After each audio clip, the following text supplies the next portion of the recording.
ते तू बघ. म्हटलं गुरुजी विचार करून मी तुम्हाला सांगतो. मग गुरुजींना मी सांगितलं की गुरुजी मला इच्छा आहे की मी एक आश्रम करू, कारण आपल्या भागात आश्रम नव्हता. ह्या भागात आश्रम, मी वर्ध्याला विनोबाजींच्या आश्रम मध्ये राहिलो, बाबा आमटेंच्या आश्रम मध्ये राहिलो. त्या भागात खूप आश्रम आहेत आणि आश्रम असल्याने ना खूप सत्संग मिळतो. म्हणजे आता तुम्ही आहे पण आमचे रोज रेग्युलर जे लोक पण जोडलेली आहेत तर ते पण येतात ना, एक सत्संग मिळतो. मी तो अनुभव घेतला होता. मग गुरुजींना सांगितलं की गुरुजी मला एक आश्रम करायचा. गुरुजी म्हणजे माझा आशीर्वाद आहे, तो सुरू करला पाहिजे.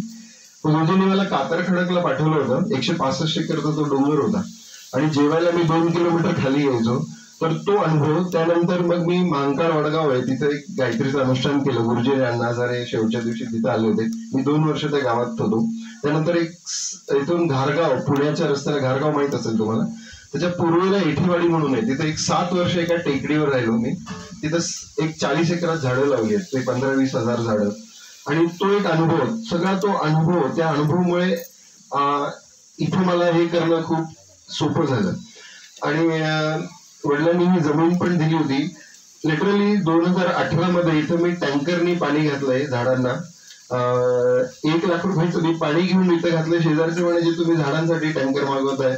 म्हटलं तेच काहीतरी देतील मला पुढे. नंतर आमच्या महादेवची स्थापना झाली आणि तोच जो बोर होता त्या बोरलाच इतकं पाणी वाढलंय की आता पाण्याची काही कमी नाहीये. इथून पण आता पाटाला पाणी गेलंय, त्याला पण पाणी आहे. हायवे चाललाय, हा पुणे हायवे आहे, पुणे हायवे चाललाय. तर असं सगळ्यांची, आणि महत्वाचं म्हणजे पालकांना बघून जे मुलं शिकतात ते शाळेत शिकायला मिळणार नाही. आता त्यांनी, तुम्ही जे काही सगळे बोलले, इथे जे कोणी होतं त्यांना ते बघून शिकलेले, एक लक्षात ठेवा. नाहीतर तुमचे मुलं किती हुशार आहे तुम्हाला माहिती आहे. आमच्याकडून एक एक हिशोब घेणारे मुलं आहेत सगळे, आहे का नाही? हा, तुम्हाला माहिती आहे ते किती हुशार आहे. पण ते सरेंडर कसे झाले ते तुम्ही विचार करा. ते कसे सरेंडर झाले आणि ते इतके भाविक कसे झाले. कारण आम्ही अनुभव घेतलाय प्रत्येकांचे. लगेच आम्हाला ते मुलांना बघून कळतं की घरी काय परिस्थिती विचारलं का. त्यामुळे ते हे सगळ्यांचं बीन, सगळ्यांचं ते बघून आमचे आचार्य महाराज सुद्धा, बापूजींनी सांगितलं का त्यांना 1 दिवसाचे खूप पैसे मिळतात पण ते आमच्यासाठी धावत येतात. आता मी मागच्या वर्षी 4 धामला गेलो होते, दोघंही होते, मावशी आणि प्रकाश महाराज. तर कुठे त्यांचं हॉटेल आहे, हॉटेलमध्ये ते रोजचे 5-7 हजार रुपये तर आरामशीर ते कमवतात. पण ते आमच्यासाठी येतात आणि कधी कंटाळा नाही. तुम्ही मुलांना विचारा, ते 8-10 दिवसात एक पण नाश्ता रिपीट करणार नाही. म्हणजे प्रत्येक व्यक्ती, राहुल बाबा असतील, आमचे सगळे इथं जे कुठे असेल, पाऊस आला म्हणजे पप्पा पण फोन करून विचारते मुलांना हॉलमध्ये बसवलं का. आता ज्या दिवशी पाऊस झाला, लिटरली तुम्हाला सांगतो, पिकअप मध्ये मुलींना बसवलं, मुली निम्म्या रस्त्यापर्यंत गेल्या आणि खूप पाऊस सुरू झाला, परत ती पिकअप मागे बोलवली. पावसात त्यांना उतरवलं आणि मुली इथे उतरल्या आणि त्यांच्या काय तोंडातून काय शब्द असेल सांगा बरं, सांगा ना. परत आलो. हा नाही, तेवढे आम्ही तरी मजा केली, मुलं इथंच होते. आणि तुमचे मेसेज ठीक आहे ना सगळं. तर मुलींचं लिटरली मी थोडं परेशान होतो आणि इथं कुठेतरी मागे वीज पडली आणि तर मी ते पिकअपचं दार उघडत होतो तर इथे हात आला, मला शॉक बसला. तर तो मुलांना काही हे माहित नाही पडलं. पण त्या मुली उतरल्यावर काय म्हणतात, आपण तर मजा करून आलो, मुलं इथे म्हणजे बघा किती पॉझिटिव्हिटी. तर असं रिस्पॉन्सिबिलिटी घेऊन बापूजींनी तुम्हाला सांगितलं की छोट्या छोट्या ट्रॅकला जा, खूप मोठे नाही, छोटं असेल डोंगर, जा, टिफिन घ्या, पाण्याची बॉटल घ्या, त्यांना सांगा हा हे पॅक कर, ते पॅक कर. हा, हे रिस्पॉन्सिबिलिटी, हे सगळं नियोजन करण्यासाठी ते जे एज्युकेशन मिळतं ना ते स्कूलमध्ये नाही मिळणार.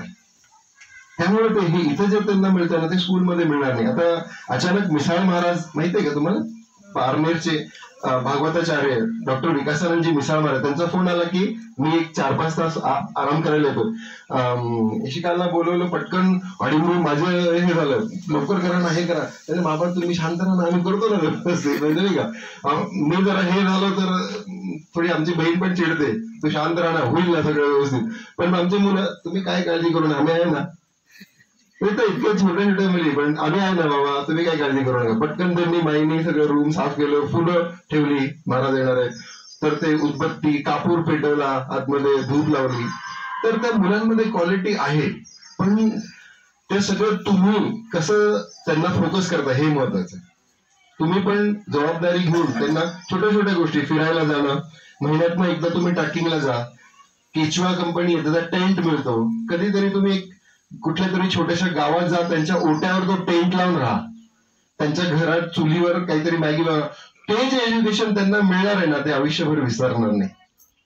फक्त best school bag, best school दिल्याने ते होणार नाहीये, है ना.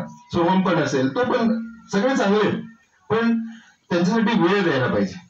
थोडस वेळ देऊन हे केलं ना, मग त्यामध्ये सपोज काय अप अँड डाऊन पाऊस येतो, काय होतो, मग तुम्ही कसं बिहेव करता त्यातनं मुलं शिकतात. तर ते खूप महत्वाचं आहे. तर तुम्ही ते मुलांना वेळ द्या. वेळ खूप महत्वाचा आहे.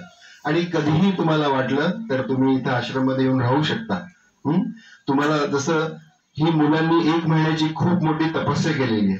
तुमच्या कोणात आहे का 1 महिना इथं थांबायचं हिंमत? हा